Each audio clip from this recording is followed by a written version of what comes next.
আসসালামু আলাইকুম। আশা রাখি আল্লাহর রহমতে আপনারা সবাই ভালো আছেন। আর এটি ছিল সকাল 10:30টায়। আমার শরীরটা খুবই খারাপ ছিল। আগের দিন রাতে হঠাৎ করে এত বুক ব্যথা উঠেছিল যে সারা রাত আমি ঘুমাতে পারিনি, কান্না করেছি বসে বসে। পরে প্রেশারের ওষুধ, গ্যাস্ট্রিকের ওষুধ, আমার আগের প্রেসক্রিপশনে একটা বুকের ব্যথার ওষুধ আছে, লেখা আছে এখানে যে বুকের ব্যথা বেশি উঠলে ওষুধটা খেতে। পরে সেটাও খেয়েছি। খাওয়ার পর আল্লাহর রহমতে ভোর রাতের দিকে ব্যথাটা একটু কমেছিল। আর এই তো দেখতে পাচ্ছেন প্রচুর শব্দ। এই শব্দ হচ্ছে আমাদের পাশের বাড়ি ভাঙা হচ্ছে। এটা একটা একতলা বাড়ি। এটা মনে হয় আরও উপরের দিকে উঠানো হবে, তাই পুরানো বাড়িটা ভেঙে তারা আবার মনে হয় নতুন করে করবে। কিন্তু এই বাড়ি ভাঙার শব্দে সারাটা দিন ঘরে বসা যায় না, এত শব্দ আসে।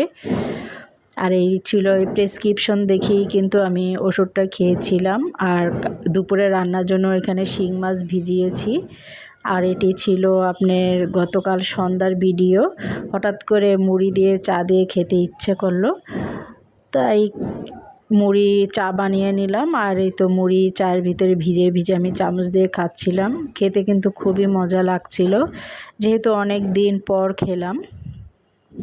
আর এখানে 2-3 দিন আগে পাকা পেঁপে আনা হয়েছিল, তাই ভাবলাম যে একটু পাকা পেঁপেটাও খাই। আর আমার কিন্তু পাকা পেঁপে খেতে খুবই ভালো লাগে, যদি সেটা একটু মিষ্টি হয়। তো পেঁপেটাও খাচ্ছিলাম বসে বসে আমরা 3 জনেই। আর এখানে গত শুক্রবারের ঘটনা, সেটা আপনাদের সাথে ভাবলাম শেয়ার করি। ছেলের তো শুক্র শনিবার কোচিং থাকে মতিঝিলে, ভোর সকালে যেতে হয়। আর সে কোচিংয়ে একাই যায়। আর যাওয়ার সময় ছেলের একটা বাটন মোবাইল আছে, সেই মোবাইলটা তাকে দিয়ে দেই। তাকে সচরাচর বলতে কি তাকে আমি টাচ মোবাইল ইউজ করতে দেই না। সে যখন কোনো ক্লাস করে তখন দেই, এছাড়া কিন্তু সে টাচ মোবাইল ইউজ করে না। তাই যে বাটন মোবাইলটা তাকে কিনে দিয়েছিলাম সেটা নিয়েই সে কোচিংয়ে বা স্কুলে যায়। কিন্তু সেদিন সে যাওয়ার পরে সে যখন কোচিংয়ে যায় 7টার দিকে তার ক্লাস হয়, তখনই কিন্তু তাকে আমি একটা ফোন দেই সে পৌঁছেছে কি না। তো ফোন সেদিন আমিও আগের মতনই সচরাচর ফোন দিয়েছি। 2বার রিং হয়েছে। রিং হওয়ার পরে দেখি যে মোবাইলটা রিং হচ্ছে না। আর প্রায় 7:30-8টার মতো বেজে গেছে, ছেলেও কোনো ফোন দিচ্ছে না। পরে আমি তার কোচিংয়ে অফিসে ফোন দিলাম যে ছেলে পৌঁছেছে কি না। তখন স্যার বলল যে হ্যাঁ, সে তো আরও 15-20 মিনিট আগে পৌঁছেছে। তখন একটু লাগলো, শান্তি পেলাম যে না, কোনো বিপদ আপদ হয়নি। আর সে যখন সকাল 10:30টায় বাসায় আসলো, তখন জিজ্ঞেস করলাম মোবাইল ধরো না কেন, ফোন দিচ্ছিলাম। তখন বললাম আমার মোবাইলটা তো হারিয়ে গিয়েছে। ওর জিজ্ঞেস করলাম মোবাইলটা কীভাবে হারালো। তখন সে বলল যে আমার পকেটেই ছিল, যে পকেটে কিন্তু আমি হাত দিয়ে রেখেছি। আমি কোচিংয়ে যাওয়া আগ পর্যন্ত, কোচিংয়ে না সে রিক্সা ওঠার আগ পর্যন্ত নাকি তার পকেটেই মোবাইলটা ছিল। কিন্তু সে যখন কোচিং থেকে নেমে আমাকে ফোন দিবে, তখন দেখে যে মোবাইলটা নাই। সে সম্পূর্ণ যে রিক্সাটাই ছিল সেই রিক্সার সিট টিট উঠিয়ে রাস্তায় ভালোভাবে খুঁজেছে, কিন্তু মোবাইলটা পায়নি। তা কি করার, হয়তো সে পকেটে রাখতে গিয়ে ভাবছে হয়তো পকেটে রেখেছে, এটা ভেবে হয়তো নিচে পড়ে গিয়েছে, নাকি কিভাবে কি হয়েছে সেটা সেও বলতে পারছে না। আর কি আর বলবো, বিপদের উপর আরেক বিপদ। আর এখানে যে মোবাইলের সিমটা ছিল, আজকে 2-3 দিন ধরে সেটা তো ফোন দিচ্ছি, সে মোবাইলের সিমটা বন্ধ পাচ্ছিলাম। তখন তার বাবাকে বললাম যে আগের সিমটা যেহেতু রেজিস্ট্রেশন করা আছে, সিমটা উঠিয়ে ফেলো। তা তার বাবাও সিমটা উঠিয়ে ফেলেছে, এবং সেদিন দেখলাম সে আগের সেম মোবাইলটাই আবার কিনে এনেছে। কারণ মোবাইলটা ছেলের জন্য খুবই জরুরি ছিল।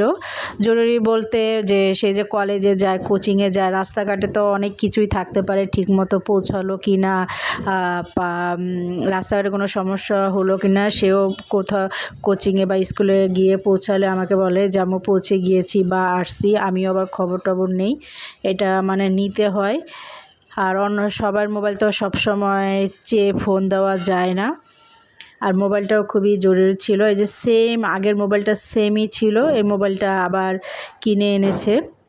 আর এখানে আরেকটা ঘটনা, সেটি ছিল রবিবারে তার সিদ্ধেশ্বরে একটা কোচিং থাকে। সে বলল যে মা আম্মু যে বাসে যায় সে বাসে একটা ভাইয়াও নাকি তার সামনেই, তার ছিল আবার টাচ মোবাইল, সে যে ভাইয়ার কথা বলতেছিল ছেলে, তার মোবাইলটাও নাকি বললো আম্মু আমার সামনে কথা বলল, কিন্তু কিছুক্ষণ পর সে ভাইয়ার মোবাইলটা সে খুঁজে পাচ্ছে না, পকেটে হাত দিয়ে দেখে যে তার মোবাইলটা নাই। এখন সচরাচর শুনতেছি এরকমই হচ্ছে যে মানে আপনার হাতে মোবাইল বা ব্যাগে মোবাইল আছে, কিন্তু কিছুক্ষণ পর সে মোবাইলটা আর খুঁজে পাওয়া যাচ্ছে না। জানি না কিভাবে কি হচ্ছে। তাই সবাই আশা রাখবো এই মোবাইল বা ব্যাগে টাকা পয়সা থাকলে অবশ্যই আমরা একটু সাবধানে থাকার চেষ্টা করব, কারণ কে কোথা থেকে কিভাবে নিয়ে যাচ্ছে সেটা তো বলা যায় না।